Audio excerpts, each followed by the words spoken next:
Bonsoir à toutes et à tous. Merci d'être encore là à cette heure relativement tardive. Donc après les Superwoman, nous on va être 4 garçons pour vous parler du data center, plus précisément du data center en France et un peu plus généralement aussi de certains aspects autour du cloud. Donc je vais laisser mes petits camarades se présenter. Alfonso Castro, je suis en charge de la stratégie cloud chez Microsoft en France. Patrick Guimonet, MVP et Regional Director, spécialiste plutôt Office 365. On parlera de ces aspects-là. Donc Jean-François Berenguet, MVP aussi, Regional Director aussi. Et je suis directeur des opérations chez Progélis, en charge du Grand Sud. Donc à tout seigneur, tout honneur, on va commencer par une question à Microsoft directement pour avoir le point de vue. Alors Alfonso, le cloud en France, on a déjà un data center à Dublin, un data center à Amsterdam. Donc le data center en France, pourquoi et pour qui? Alors d'abord, on a d'autres data centers, Patrick, on va en parler peut-être sur Office en Europe, puisqu'on en a également en Finlande et en Autriche. Alors pourquoi en France? La raison numéro 1, c'est la localisation des données. C'est le fait que nos clients, lorsqu'ils vont pouvoir activer des services soit Azure, soit Office 365 en France, aient la certitude que leurs données resteront sur le territoire national quoi qu'il arrive. D'où tout un tas de mécanismes, sans parler, en tout cas pas trop vite, des aspects purement technologiques sur les zones de disponibilité, etc. Quoi qu'il arrive, on fait en sorte que les données de nos clients puissent demeurer sur le territoire national, même si ces services sont opérés par nous, puisque ce sont nos clouds, nos data centers, et ils sont opérés donc de manière mondiale, avec notre capacité à agir sur ces data centers, par exemple pour déployer des patchs de sécurité, etc., de manière instantanée, là encore sur des problématiques mondiales. Donc avant tout, localisation des données. Ensuite, il y a le fait de contribuer au développement de l'économie numérique. On sait que l'importance pour le marché français d'avoir des data centers sur ce territoire est important, à la fois pour le développement des startups, pour les grands groupes, parfois également pour le grand public, les PME. Et on veut, comme on le fait depuis maintenant un nombre très important d'années en France, contribuer au développement donc, de l'économie, au développement de la société numérique. Et c'est important pour nous d'avoir effectivement cette dimension-là. Et puis il y en a une dernière qui est le fait tout simplement de continuer à développer les capacités cloud dans le monde, en Europe plus particulièrement. On est en train d'investir 3 milliards de dollars. 3 milliards, c'est beaucoup, beaucoup d'argent. 3 milliards de dollars sur le continent européen, de manière justement à continuer à étoffer notre offre de services et à augmenter notre capacité sur des services cloud. Voilà, de manière succincte, les raisons principales. Je vais parler pour les clients en général. Il y a 2 sujets en ce moment qui agitent un petit peu la blogosphère, comme on dit. Le premier, c'est l'affaire du jugement James Francis.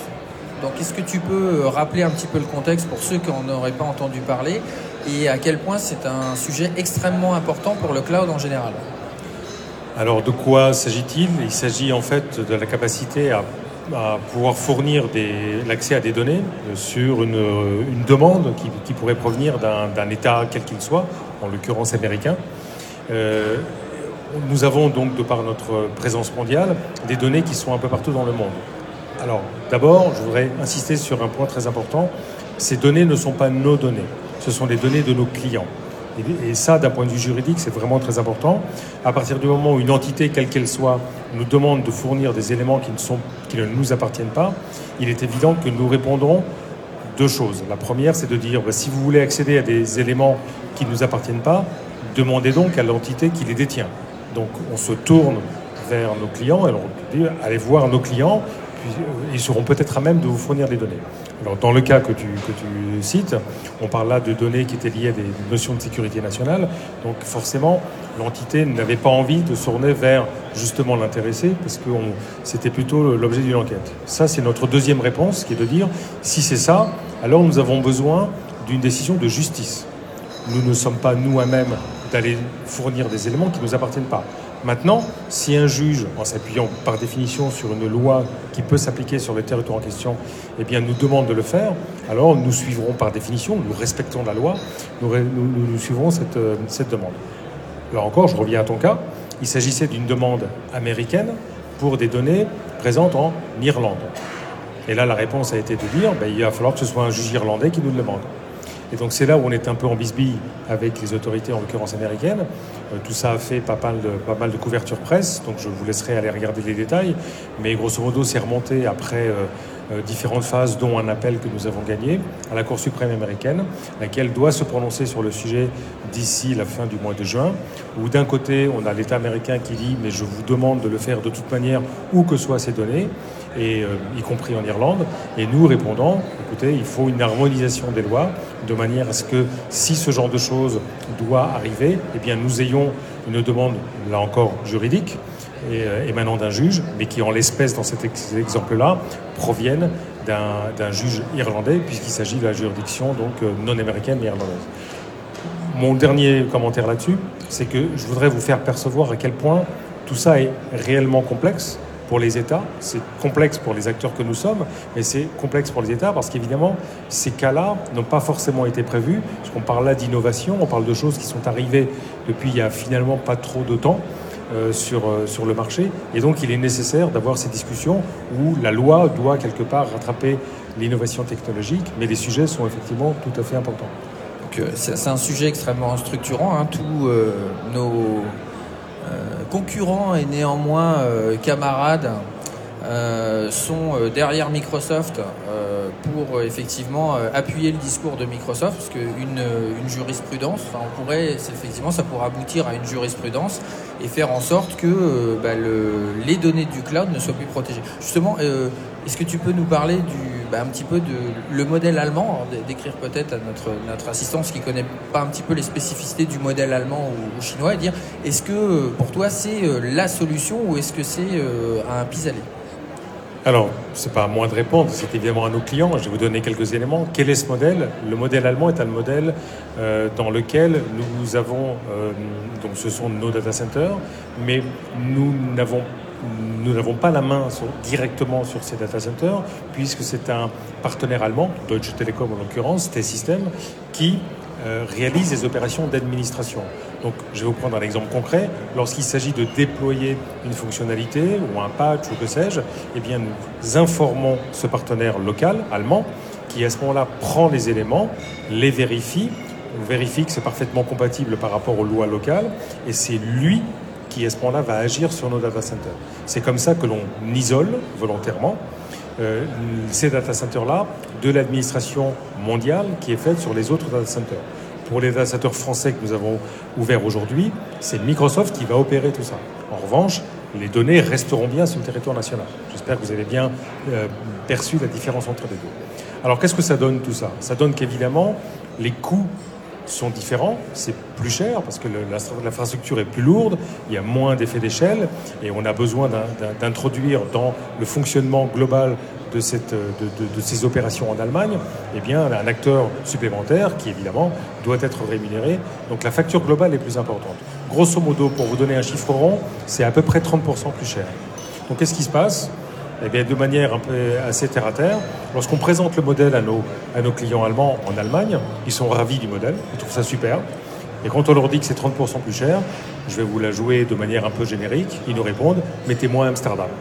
Donc en fait, évidemment que ces modèles-là sont intéressants, encore faut-il qu'il y ait une volonté à vouloir effectivement financer ce genre de modèle. Donc de là à dire que c'est abusé, non, parce que la solution est une bonne solution, mais elle nécessite un effort financier que pour l'instant en tout cas, les marchés ne sont pas prêts à assumer. En tout cas, nos clients, eux, ne souhaitent finalement pas rentrer dans ces modèles-là à ce prix-là. Ce qu'on peut rajouter sur Office 365 par exemple, c'est qu'il y a un délai, en fait ça introduit un délai dans le déploiement des nouvelles fonctionnalités et tout, qui aussi pénalise les éventuels clients qui choisiraient ce modèle-là. Alors justement, je vais rebondir sur ce que tu disais. Est-ce à dire que on reste sans protection face au cloud? Donc la réponse est bien évidemment non, j'anticipe ta réponse. Et par rapport à ça, justement, est-ce que tu peux nous éclairer, tous, par rapport chacun à votre secteur d'activité, Alphonse en premier, sur quelque chose dont on parle beaucoup, le GDPR ou le RGPD, suivant comment on veut le prononcer, dans quelle mesure c'est une avancée importante en Europe? Alors, c'est une avancée qui me semble absolument essentielle. Elle est essentielle d'abord parce que c'est une loi qui a été construite sur... Alors d'abord, c'est une loi un peu française à l'origine. C'est jamais que l'évolution d'informatique et liberté il y a quelques années. Ça, c'est pour la jeunesse de la chose. 1978. Exactement.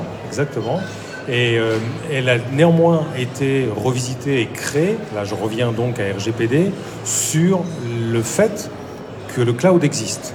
Et ça, je trouve que c'est particulièrement intéressant parce que c'est non pas une loi qui s'oppose au cloud, mais une loi qui a pour objectif d'accompagner le cloud. En revanche, de l'accompagner sur une dimension qui est là pour nous rassurer tous, puisqu'il s'agit de renforcer la protection de la vie privée et le fait que chacun d'entre nous, en tant que citoyen, pour être très précis, en tant que résident européen, eh bien, pourra avoir la main sur ses propres données et demander à ce que les données soient gérées de manière conforme à, on va dire, le bon sens, c'est-à-dire le fait que je puisse en disposer comme je le souhaite, les faire supprimer ou les faire catégoriser de manière compatible avec mes libertés individuelles.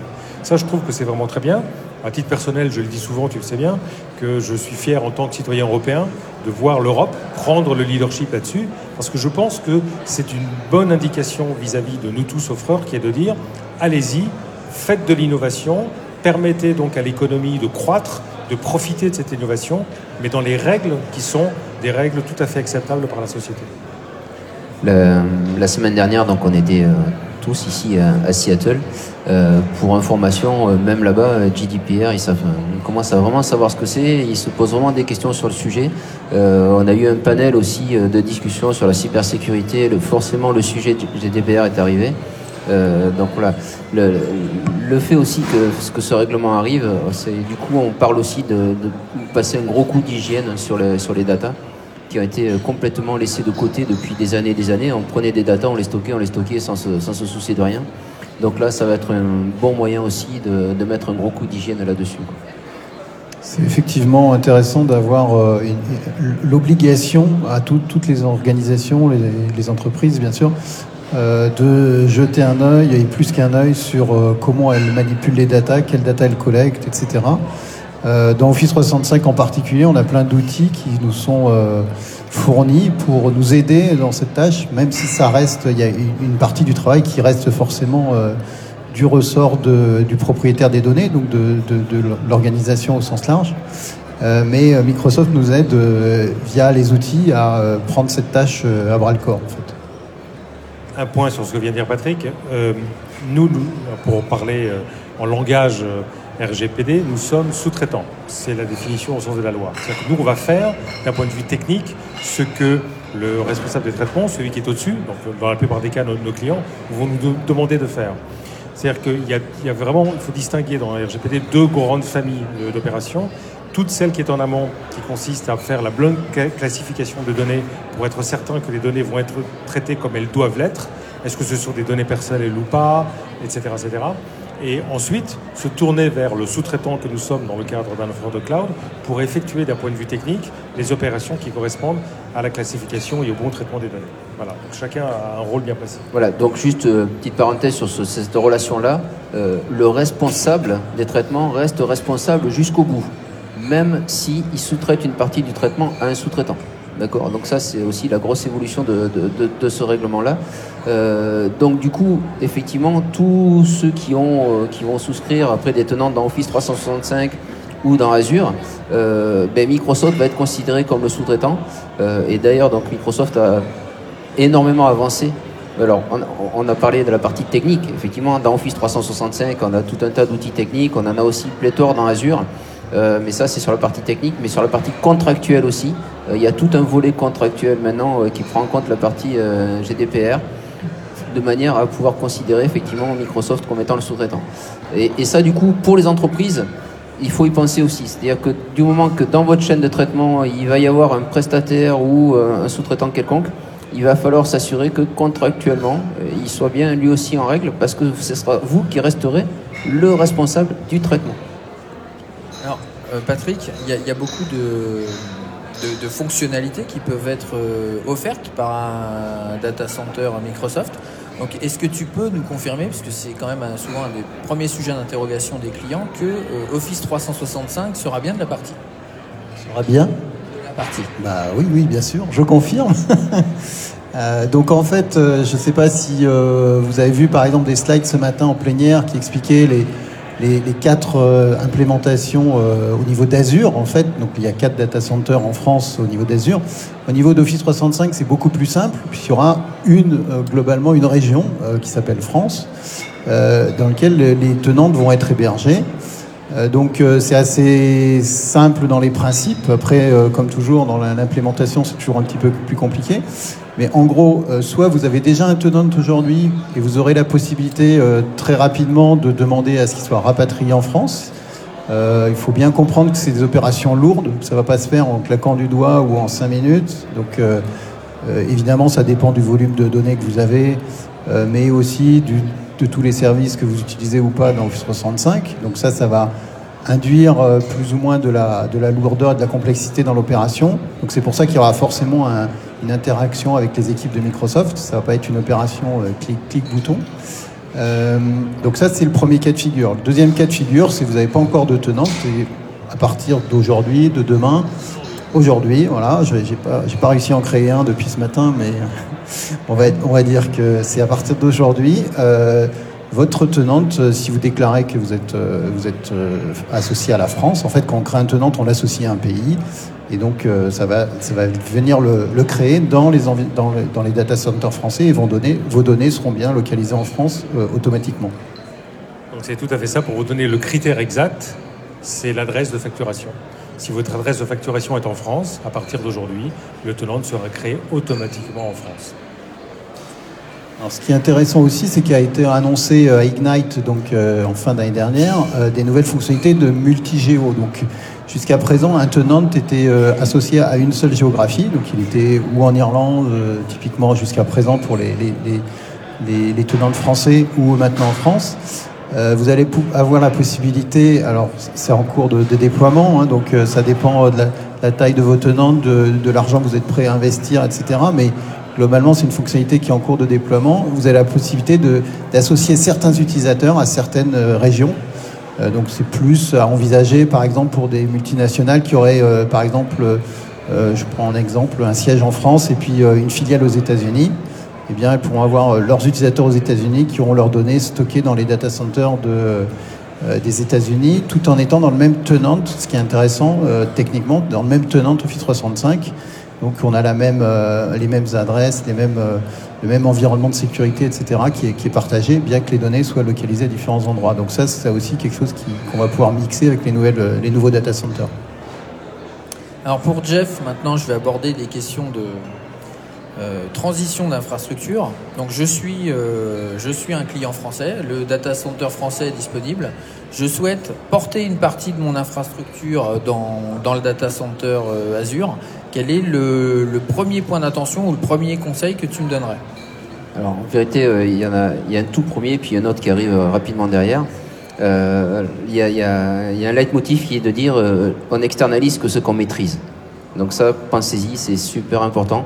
C'est-à-dire que vous avez des choses en interne. Si vous souhaitez les externaliser et les mettre dans un cloud public ou hybride, ainsi de suite, voilà, on externalise que ce qu'on maîtrise. Si vous ne maîtrisez pas quelque chose et que vous souhaitez le mettre dans le cloud, là, c'est le mur qui va arriver à très grande vitesse. Ensuite, vraiment, ce qui va faire ce qu'on appelle le facteur clé de succès d'un passage dans le cloud, c'est toute la partie gouvernance. Donc, il va falloir imaginer dès le départ, dès que vous souhaitez aller dans le cloud, il va falloir imaginer dans quelles conditions vous souhaiterez en sortir un jour. C'est-à-dire que la partie réversibilité, c'est quelque chose qui s'envisage avant même d'y être allé. Et ensuite, une fois que vous y êtes, il va falloir mettre en place toutes les solutions de gouvernance. Alors, entre autres, dans Azure, on a pas mal de solutions, ne serait-ce que pour toute la partie suivi budgétaire. J'ai plein de clients qui ont des tenantes Azure et qui mettent des choses dedans. Et chaque fois qu'on leur pose la question, mais vous savez combien ça vous coûte ? Ben non, en définitive non. C'est tant qu'ils sont en dessous du seuil et qu'ils n'ont pas dépassé leur crédit annuel, ça tourne. Par contre, on a d'autres clients qui du coup ont dépassé sans s'en rendre compte. Et je ne sais pas si vous êtes au courant, mais dans Azure, si vous dépassez de 150% la consommation qui était prévue, tout de suite vous recevez une facture. Ça n'attend pas la fin de l'année, mais là vous la recevez tout de suite. Et donc on a des clients qui se sont retrouvés dans ce cas-là. Donc, tout simplement pourquoi ? Parce qu'ils avaient des développeurs qui se sont fait un peu plaisir, qui ont démarré des VM, et puis qui n'ont pas supprimé les VM, qui se sont contentés de les arrêter. Mais il faut savoir que le compteur continue toujours à tourner. Voilà. Donc ça, il faut savoir qu'il y a quelque chose qui s'appelle le cost management, qui est vraiment une fonctionnalité qui est dans Azure. Il faut vraiment la mettre en place. Donc ça, c'est la partie gouvernance déjà financière. Et puis, au-delà de voir où vous êtes dans votre budget, c'est surtout ce qui vous permettra de mesurer derrière votre retour sur investissement. Et puis aussi, donc, avec le rachat de Cloudin, je ne sais pas si vous avez déjà utilisé cette interface-là, mais vous avez aussi après du conseil sur l'optimisation. Quand on démarre une VM, on ne sait jamais trop quel modèle on va choisir, enfin on se doute un petit peu. Par contre, bien souvent, une fois que la VM est démarrée, on la laisse tourner. Voilà. Mais on n'a pas vraiment de vision de savoir si c'est la bonne taille ou pas. Voilà. Et donc là, on a des outils de gouvernance comme ça qui vont nous permettre aussi d'optimiser cette consommation-là. Ça, c'est sur la partie financière. La deuxième gouvernance qu'il faut mettre en place, effectivement, c'est que Azure, c'est super sympa. On peut créer plein de choses en ligne de commande, en interface graphique, on peut déléguer des droits, ainsi de suite. Par contre, très très rapidement, il va falloir mettre en place ce qu'on appelle les policies. Donc ça, si vous êtes sur Azure et que vous n'avez pas encore commencé à regarder ce que c'est, je vous conseille vraiment d'y aller. Et là, avec ces policies, vous allez pouvoir vraiment créer des profils, affecter ces profils-là après à des ressources de vos équipes, de manière à ensuite, vous déléguez des autorisations. Par contre, ces gens-là ne pourront pas faire n'importe quoi. Par exemple, une équipe de développeurs, vous allez leur dire, ok, vous avez le droit de créer autant de VM que vous voulez, mais vous allez limiter le type de VM que vous allez pouvoir utiliser. Et puis potentiellement, ces VM-là, au bout de 3 mois, bam, elles sont automatiquement détruites. D'accord ? Donc cette gouvernance, donc on externalise que ce qu'on maîtrise, d'accord ? Mais super important, du moment que vous êtes dans le cloud, c'est pas parce que c'est dans le cloud qu'il faut plus s'en occuper. Au contraire, il faut vraiment surveiller de la même manière, quoi. Donc déléguer, assurer ce que vous avez derrière, et voilà. Ça, la gouvernance, c'est vraiment le point essentiel du moment que vous partez dans le cloud. Alors peut-être une petite précision qui a son importance, parce qu'on ne l'a pas dit, mais ça m'a été évoqué par ce que vient de dire Jeff. Sur la partie Office 365, il n'y aura pas de surcoût, parce qu'on a parlé aussi des data centers allemands. Sur la partie Office 365 en France, ça sera 0 surcoût, donc ce sera le même prix que ce que vous avez en Irlande. C'est important à noter quand même. Donc encore une petite question pour Jeff. Donc on parlait de GDPR qui est un terme à la mode. Il y a aussi un terme qu'on entend beaucoup, c'est DevOps. Donc dans quelle mesure Azure s'intègre dans cette approche ? Donc DevOps, on va pas refaire toute l'histoire, mais c'est en gros depuis que l'informatique existe, d'un côté on a le peuple des devs et de l'autre côté on a le peuple des IT et qui ont vraiment du mal à se comprendre, à cohabiter. Et donc du coup ça devient un frein à l'agilité, puisque d'un côté les développeurs ils veulent mettre en prod tous les jours et l'IT ils disent attends non, nous d'abord il faut que ça passe par un change, ainsi de suite. Et donc c'est pour ça qu'on a inventé le terme DevOps qui en définitive existe aussi depuis très très très longtemps. À l'époque je travaillais dans la banque, on appelait ça le service intégration. On était une équipe commune structurée pour faire le lien entre les deux. Donc effectivement ce principe de DevOps c'est de casser ces barrières là et plutôt de faire des équipes communes, donc avec des devs, des ops et maintenant donc du coup des gens de la sécurité. C'est un concept et c'est surtout un état d'esprit. Ce qui est le plus compliqué dans les entreprises, parce qu'il faut vraiment basculer le cerveau autant pour les devs que pour les IT. Mais pour ça, ensuite, on va s'appuyer sur des process et sur des outils. Et là, du coup, le fait d'utiliser Azure, Azure propose tout un tas de services que l'on va pouvoir souscrire et consommer dans Azure et qui vont faciliter du coup cette partie de déploiement.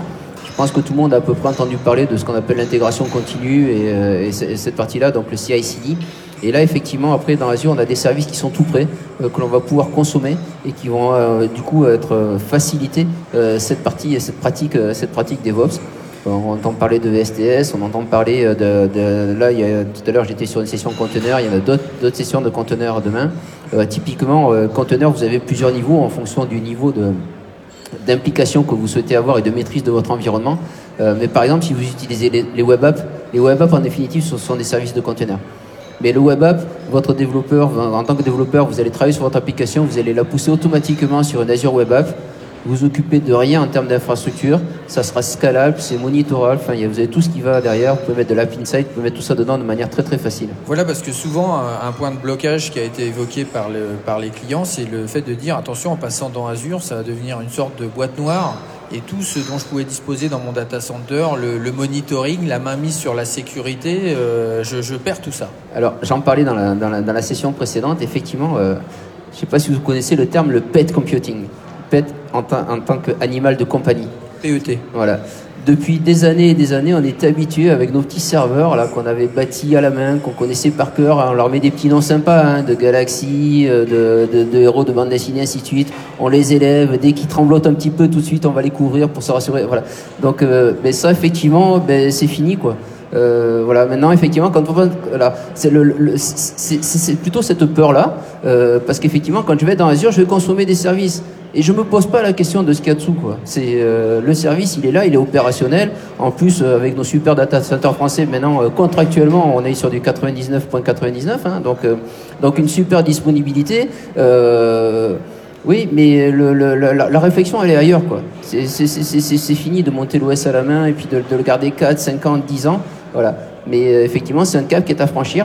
Par contre, une fois qu'on a franchi le cap, c'est super sympa. Enfin, voilà, moi, je connais rien du tout à Linux, mais quand j'ai besoin d'une VM Linux, en 3 clics, ma VM elle est montée, et puis je me connecte dessus, et j'installe mes, enfin voilà. Alors qu'avant, pour faire ça, enfin, j'aurais été quasiment incapable de le faire, quoi. Donc, le temps arrive à son terme, donc je vais laisser le mot de la fin à Alfonso. Tu vois quelque chose à rajouter ?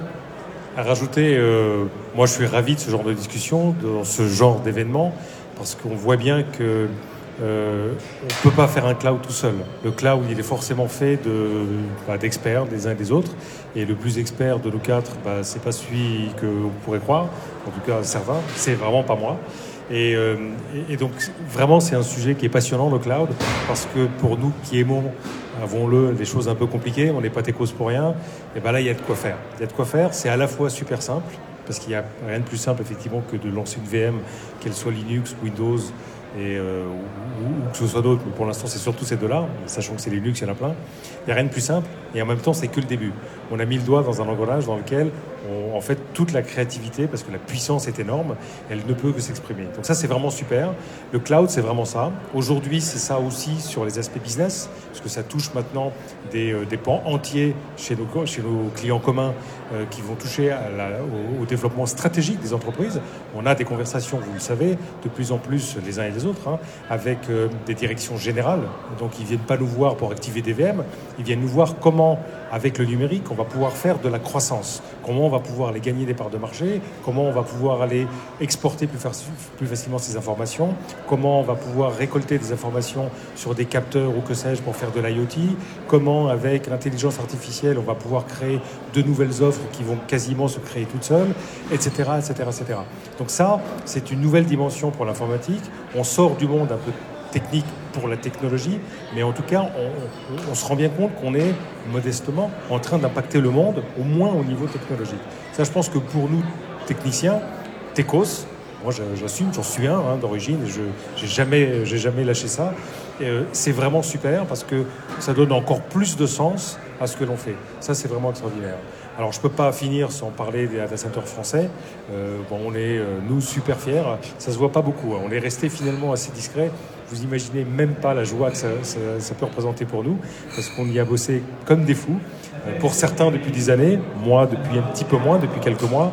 Mais c'est un effort monumental. C'est des décisions difficiles à arracher. C'est des décisions sur lesquelles il a fallu se battre. C'est une construction collective avec notre corporation localement, avec plein de partenaires également. Ça a été une immense confidentialité à garder pendant des mois. On était obligé de se bâillonner et vous savez que c'est pas notre culture. Bref, on est super ému quand même. Voilà, sachez-le. Et c'est un grand début. Pourquoi ? Parce qu'on est on a le sentiment d'apporter une vraie valeur à la France. Je le dis comme ça, à la France, à la fois par rapport donc à son développement économique, je viens d'en parler, mais aussi par rapport à l'impact sur la société, tout simplement. Ça nous rend modestes comme toujours, mais un peu fiers quand même. Et moi, j'aime souvent citer cette phrase, on n'arrête pas de dire au marché, allez vers le cloud, nous, on vous a amené le cloud. Merci. Merci à toutes, merci à tous. Alors, je pense qu'on n'aura pas beaucoup le temps pour des questions, parce que je me demande si l'event ne se termine pas. Donc, et du coup, j'ai cru entendre l'annonce. On a toute la nuit, non ? Non, et puis par contre, revenez bien demain, ça continue demain, donc n'oubliez pas d'être présent. Merci à notre animateur-chef.